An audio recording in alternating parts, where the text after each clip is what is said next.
My girlfriend said she didn't think I'd mind if her male best friend came along on the trip too. I told her, "You're right." Then I transferred her ticket to one of my female friends and took her to Paris instead. When my girlfriend arrived at the airport, that's when she found out what had happened, and she just stood there, completely shocked. I'm a 29-year-old software architect. I work remotely for a fintech company based in Boston, pulling in about $185,000 a year. I'm not saying that to brag. It's just context for what comes next. I've always been the type to plan things out, think ahead, and treat the people I care about well. Maybe too well. That's probably where this whole mess started. Her name was Brittany. We'd been together for 2.5 years. Met her at a rooftop bar in Chicago during a work conference. She was a marketing coordinator for a wellness brand, bubbly, social, always had a story to tell. I fell hard. Real hard. The kind where you start imagining a future before you've even had the "what are we" talk. About 6 months into our relationship, she introduced me to him. Connor, her best friend since college. They'd stayed close after graduation, texted constantly, grabbed lunch every few weeks.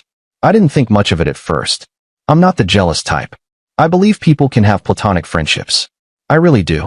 But there was something about the way she'd light up when his name appeared on her phone. Something about how she'd mention him in every third conversation. Connor said the funniest thing today, she'd say over dinner. Connor thinks I should apply for that promotion. She'd mention while we were watching TV. Connor and I used to do this thing in college where, and she'd launch into some story I'd heard 3 times already. Still, I ignored it. Told myself I was being insecure. Told myself that if I truly trusted her, this wouldn't bother me. So I smiled and nodded and pretended like it was all completely normal. Fast forward to March of this year. Our anniversary was coming up in May, 3 years together. I wanted to do something special. I'd been saving up for months, and I knew Brittany had always dreamed of going to Paris. She'd never been to Europe. Her Instagram was full of saved posts about the Eiffel Tower, little cafes in Montmartre, bookstores along the Seine. So I started planning. Quietly. Carefully. I booked 2 business class tickets on Air France for May 12th. Reserved a suite at a boutique hotel near the Latin Quarter with exposed wooden beams and a library bar. Lined up dinner reservations at Le Cinq for our anniversary night, a 2 Michelin star restaurant that required booking 3 months in advance. I researched walking tours, booked tickets to the Musée d'Orsay, even found a small jazz club in Saint-Germain-des-Prés that had incredible reviews. The whole trip was going to cost me close to $8,000, but I didn't care. I wanted to see her face when she realized where we were going. I kept it a secret for weeks. Every time she asked what we were doing for our anniversary, I'd just smile and say, "It's a surprise." She kept guessing. Wine country, the Bahamas, New York, Miami. I just kept shaking my head. Then, 3 weeks before the trip, everything changed. It was a Sunday morning in late April. We were lying in bed. One of those lazy mornings where neither of us had anywhere to be. She was scrolling through her phone, and I was reading a book about behavioral economics. The window was open, and there was a nice breeze coming through. Out of nowhere, she said, "So I was thinking, Connor's been going through a rough time lately." I lowered my book. "Yeah? What's going on?" "He broke up with his girlfriend last month. Stephanie. They were together for like a year and a half." "That sucks," I said. "Is he doing okay?" She rolled onto her side to face me. "I think so, but he's been kind of down. We got coffee yesterday, and he was just, I don't know, not himself. And he mentioned how he really needs to get away for a bit. Clear his head." I already knew where this was going, but I didn't say anything. I just waited. She smiled at me. "I don't think you'd mind if he came along on our trip too, right? I mean, it'd be fun. The 3 of us. And he really needs it right now." I just stared at her, waiting for the punchline, waiting for her to laugh and say she was kidding. She didn't. She kept talking. "He said he'd pay for his own ticket and everything. He wouldn't be a third wheel, I promise. It's just, he's my best friend, and I think it would really help him to get away for a bit.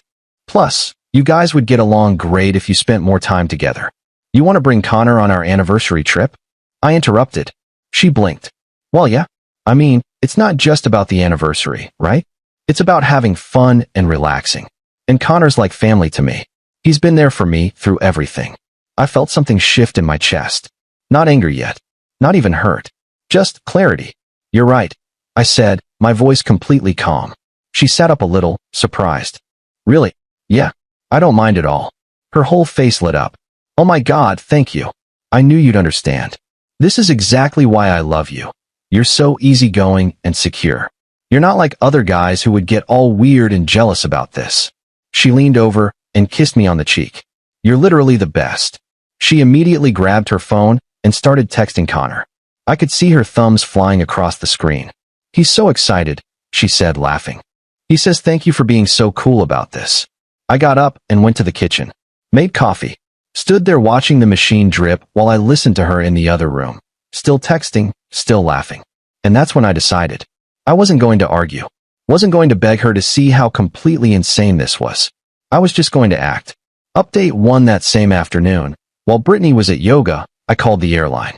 I explained that I needed to change the name on one of the tickets. The customer service rep told me that wasn't possible. Airline tickets are non-transferable.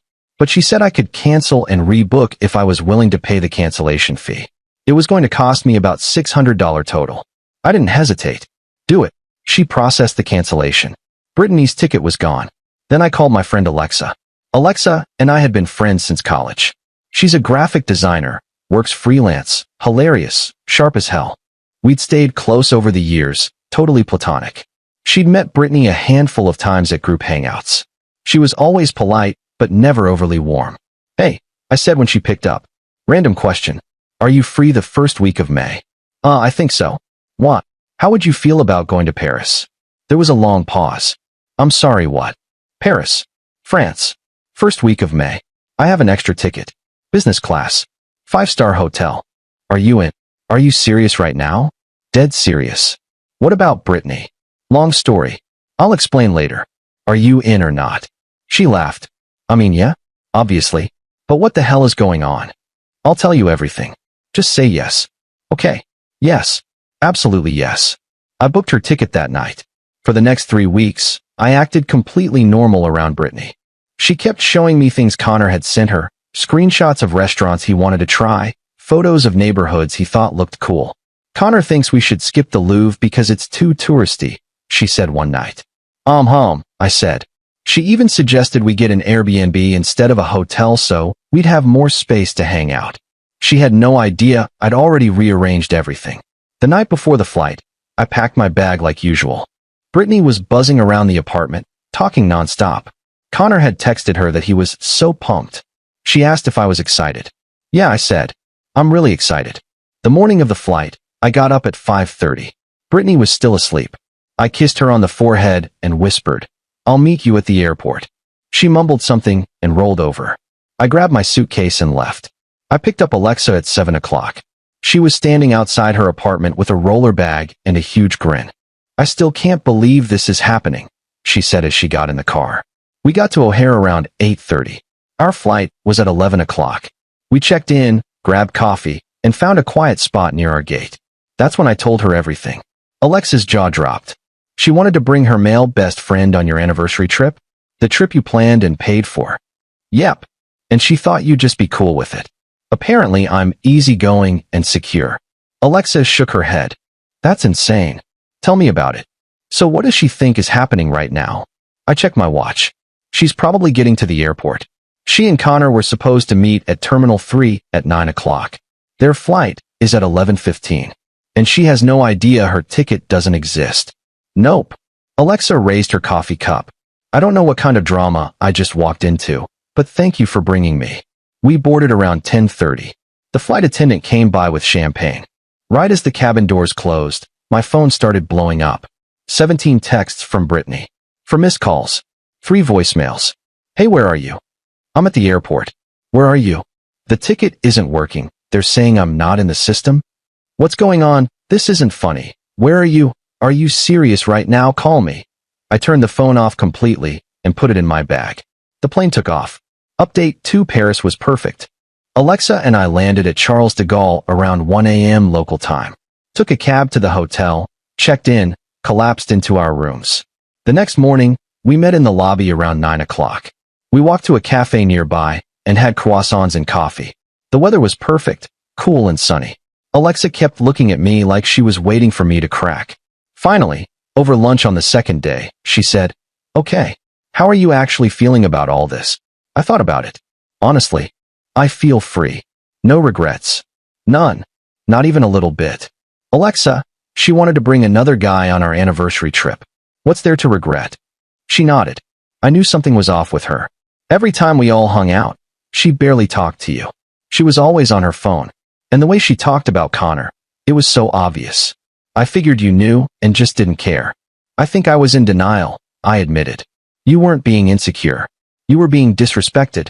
There's a difference. We spent the week doing everything I'd planned. The Louvre on Monday, Versailles on Tuesday, a river cruise on Wednesday. Alexa was the best travel partner. Easygoing, funny, up for anything. We ate too much bread and cheese. Drank wine at lunch. Stayed out late listening to street musicians. Took a stupid amount of photos. I didn't think about Brittany much during the days. But at night, alone in my room, I'd wonder what she was doing. If she'd actually gone to Paris with Connor. On the fourth night, after a bottle of wine at a bistro, Alexa said, "Can I ask you something?" "Sure. Why didn't you just break up with her before the trip?" I swirled the wine in my glass. I guess I wanted her to feel what I felt.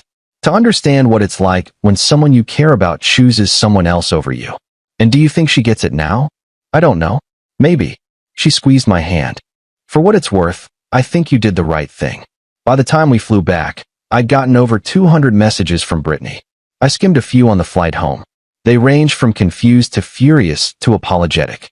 Connor had apparently paid for her ticket after the airport disaster. They'd spent the week in Paris together.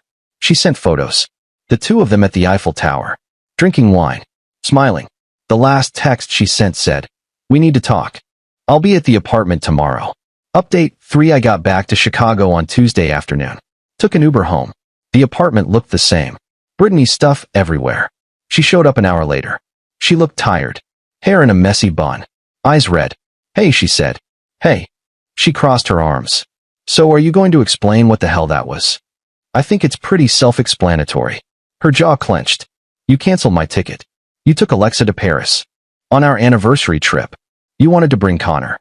That's not the same thing, isn't it?" Her face went red. "Connor is my friend.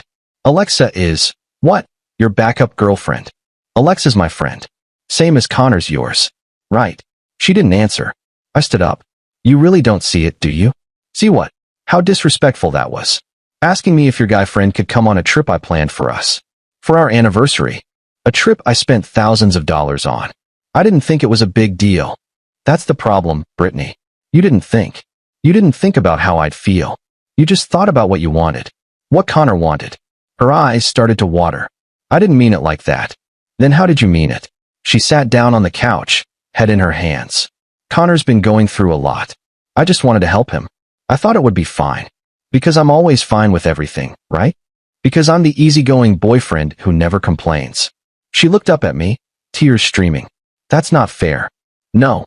What's not fair is you expecting me to be okay with you prioritizing him over me. Again and again. I don't prioritize him over you. Brittany, you talk about him constantly. You text him more than you text me. And then you wanted him to come on our anniversary trip. Do you understand how that made me feel?" "I'm sorry," she whispered. "I'm sorry, okay?" I walked to the window.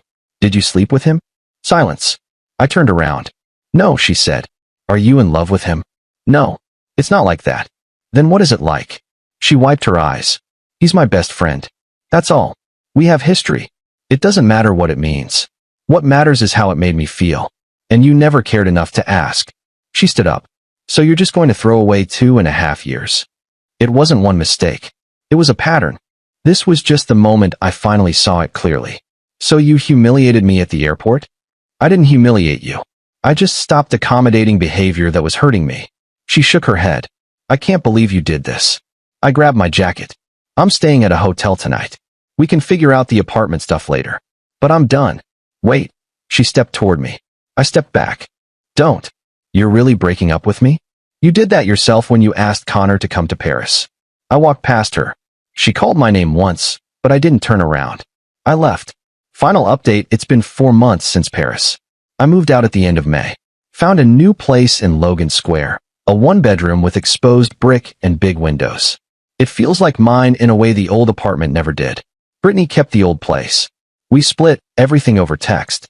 Civil, cold, but civil. She tried to call me a few times in June. Left voicemails. I listened to the first one, her apologizing, saying she wanted to talk. I deleted the rest.